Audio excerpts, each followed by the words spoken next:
ones and threes, I think, are like the two universal. It's like a dunk though. It's Exactly. They're all the same shoe. Exactly. Yo, it's like today's. I can't even necessarily say it's like today's youth culture. Like, that's like their Chuck All-Star. You know, that's just like you have it, and that's your go-to, and You got ones on right there. you got ones on right there. If you had to wear one shoe for the rest of your life, what would it be?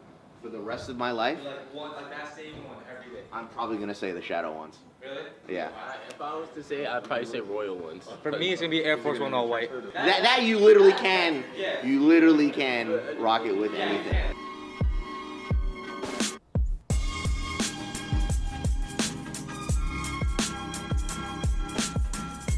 So we're in Extra Butter in the Lower East Side right now, one of the most amazing neighborhoods in New York. You know, people usually go to Soho and Midtown to shop, and I feel like Lower East Side, you actually have to travel and kind of get here, you know, like really put in your effort to come here. The name Extra Butter comes from our love for cinema. I think creatively there's this great parallel between why you like certain actors or directors. It's a very visceral, subjective thing of, you know, you can't really explain it. And I think sneakers have the same way. You know, one person can like an Air Force One and another person can hate them. And there's no really rhyme or reason why they feel this way, and there's not necessarily a right or wrong answer. And so I like to take those parallels and use that as the pool of inspiration behind how we, you know, go about creating collabs. I think that's what helps us, you know, acquire a very wide spectrum of an audience, similar to the staff that we have here. A lot of the shops out here have existed since, you know, for decades. You know, leather shops are so synonymous with the Lower East Side, and so you go up and down the block and you still see a lot of these old leather shops selling really rich premium furs and leather goods. That's actually how we linked up with Ghostface for one of our collaborations. We just renovated recently. That renovation also came with a big chunk of new staff, and honestly, I mean it when I say this, I think we have the greatest staff in the industry. For the refresh of the store, I want to be a part of something that's different and new, and we're doing a lot of bigger projects. The quality of the store and the product has elevated at a time when the customer is in reception to that. We just renovated about 2 months ago. This store was actually designed by this Japanese architect, Nobuyo Araki. He had never done any stores in the U.S. This is actually his first project on stateside. This 2,000 square foot store was kind of turned into what we think is the best mix of Japanese boutique retail and movie theater aesthetics. At night, we actually draw all the curtains and cover all of the product, and a projector comes down in the middle of the store, and every night we play a film, and that way when people pass by at night, you have this ominous empty theater with movie seats empty.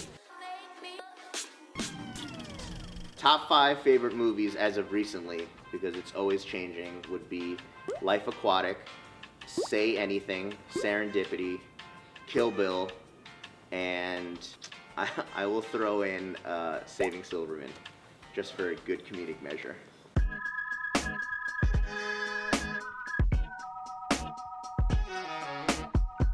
The newest addition to our retail model is EB Concessions. So again, to really push the movie aesthetic, we decided to implement our elevated concession stand, a variety of vintage colas, candies. You know, there's some stuff that you don't even necessarily see here in the States. We have like European exclusive Milky Ways, Black Cows, Abba Zaba, which everyone always references, half-baked. So I'm wearing the Extra Butter North Face Nupsy jacket, exclusive to us, inspired by Technical Difficulties, VCR age. I want to say it's Uniqlo distressed denim, and then the acronym Nike Lab Air Force Ones. Probably my third pair. I just keep going through them.